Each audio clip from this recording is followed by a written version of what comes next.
Hi, I'm Nick Riley, and in this video we're going to have a look at how we would control, populate and alter a chart or a graph.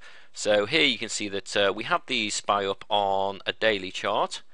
I'm just going to zoom into this. The first thing we want to do is know how we can actually change the instrument in here. So as you're directly clicked on it, and we'll look just up to the top here where we can see the SPY.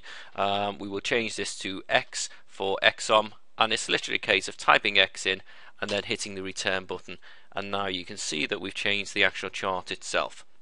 In terms of what we actually see here, then we have a few control buttons up at the top of the menu. This is to expand and contract the graph. We also see that by clicking this button here, you can actually draw out the data to the historical maximum.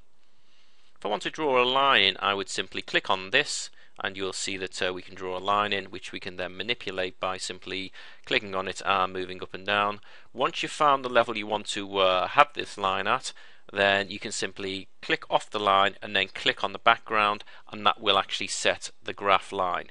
If you want to draw any analysis or any lines in which are not horizontal, simply click on to this icon here. You'll be able to draw in lines here. So as an example, we just want to tuck this into the support level. You can also, once you've set the line, you can come back to it, click on it, and the fact that it's emboldened means that you can now change this line itself.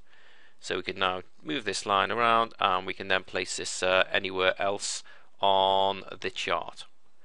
If you want to get rid of any of the lines, simply right click and click on delete, and you'll see that we can delete an individual line, or we can delete all of the lines themselves. The other thing we're looking for is potentially you might want to find out what's going on a shorter time horizon. Literally by going down to the lower left hand side, we can click on minute, and you will see here that up at the top you now have the choice of manipulating the candle bars. So right now we're on a 1 minute candle bar. If I click onto 5, you will see that suddenly we will contract, and each of these candlesticks is now representing 5 minutes data. We can then shrink this in or maximize it out. So you can see that it's just a case of playing around. There is further analysis here. These are Fibonacci's. We're not going to cover these in this video, and the next thing I want to actually do is I actually want to take this back to a daily chart, and we're going to look at how we would actually change the color scheme here. So the first things first, I have two different colors, green for an up day and red for a down day. Also, you'll see that the shadows are represented by black outlines. If I want to change any aspect of the file, I simply go right click, and you'll see there are a series of options. So here I'm going to click on study line, and that's a left click. You'll see that I have price candle highlighted here. If I want to change the contents, I would simply go into config. I can change the type of candlestick chart, so I could go to line or candle or bar. Candle as opposed to candle plus simply means that that you would have a graph which has the outline which would not be in black. So as an example, if I click this, I may also elect to change the color. In this case I'm not going to, but once I've changed the things I'm looking to change, click OK. And for any change that you make, you must click on apply. So you can see in the background now that I've changed the candlesticks so that the shadows are in exactly the same color as the actual bodies of the candlesticks themselves. So if I'm happy with that, clicked on apply, and I now click on OK. So that gives you an idea how we start to control the actual graph themselves.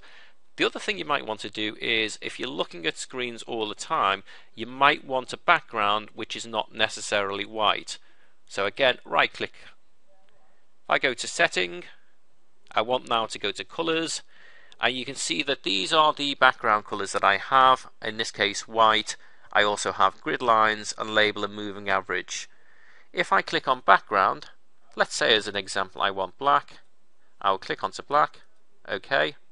And once I'm happy with my color scheme choice, click on OK. So now you can see that I've got a completely different style of template. If you're happy with this template, simply right click. In setting again, you would go to save setting. This will save it on your local drive, and we can now click on here and we'll just say default. Click on save. The result of this is that if I want to change my graphs around, all I do is right click, go to setting, load setting, and I can go default black, or if I want to get the white chart back, double click on that and I return to the original chart. So that gives you an idea of how you start performing analysis here. And the other thing I want to do in this video is introduce you to the idea of applying different forms of analysis. Right click again, study line, and as you will have seen before, we have various number of studies available. Let's say I want to apply moving averages. I simply click on moving averages, send this over to the selected studies, and because I actually want to change moving averages as opposed to price candle, I have to highlight it. Now I would go to config, make the changes I want to make, in this case exponential, 50 period EMA, I'm happy with the color blue, click on OK, and once again I apply, and you'll see in the background that we now have the 50 period EMA. You'll also see up here that we have the 50 period EMA. If I'm happy with that, I can click on it, and remember also that I can actually also save the graph as well as my default. The only other thing I want to demonstrate in this video is that you see at the bottom we have a different form of analysis. In this case it's volume. I can manipulate the size of the chart here, but the other thing is if I want to add a form of analysis, all I would do is right click, and I'm talking about analysis that would require a separate box. Click on rect, click on add, and you'll see that I now have a new empty container box. By right clicking, I can actually review this and decide to put it in a different area. So move down. I'm now in a position where I can actually attach a different form of analysis. I'll click on study line, and here I'm just going to choose RSIs. I'll configure them. Yellow is a little bit pale, so we can change this over, and let's change this to a nice blue. Click on OK. Again, I'm happy with the color. Click on apply, and now behind me, behind the box, if I click on OK, you can see RSIs appearing, and you have the ability to resize these, so you still have the graph as the main portion, and you have your analysis tucked down to the bottom, which you can then alter. So that gives you an idea of how we can start to move and manipulate charts, input specific security into the chart, draw lines, introduce analysis, and change the color scheme.